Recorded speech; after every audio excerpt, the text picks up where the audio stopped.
If we're serious about creating a circular economy, there's only so much companies like CWM can do. We need a true collaboration between industry and national government to play its part.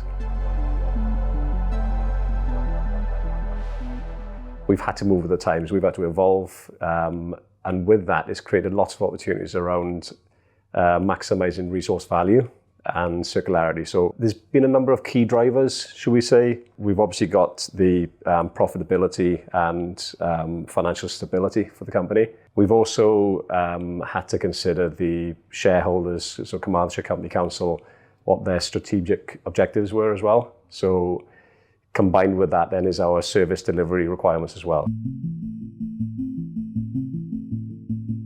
So the original driver was landfill tax. So if we look back to the early 2000s, landfill tax was less than £10 a tonne. Recycling rates were also very low as well, so less than 10%, shall we say.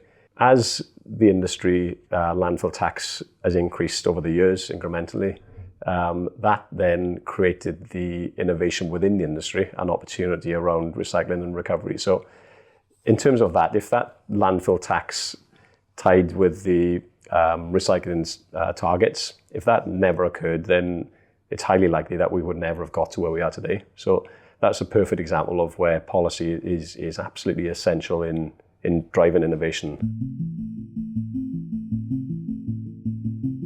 I think the key thing with policy and policymakers and decision makers is to truly involve industry in the decisions and the policies being developed. And I'm not talking a tick box exercise around we've consulted with the industry, this is the response and therefore we're going to do it. True, genuine collaboration with industry on developing the policies, because it's the industry that will create the innovation, but it's also the industry that will tell you straight if it will succeed or not.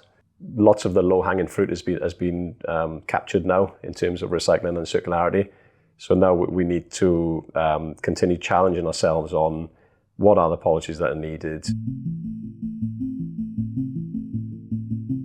I think the opportunities around carbon reduction and carbon measurement, I think they've got to be considered as well. So some forms of recovery or recycling might not necessarily be the most beneficial in terms of carbon. And I think strict reuse targets as well. So similar within Wales, it's been very, very effective. Strict recycling targets for municipal waste. I think the same should be introduced on reuse as well. There's a huge push towards renewable energy, but there's a major showstopper within this region around the grid. So until there's some sort of clarity on grid infrastructure and future potential, we need to be sensible about what projects can progress.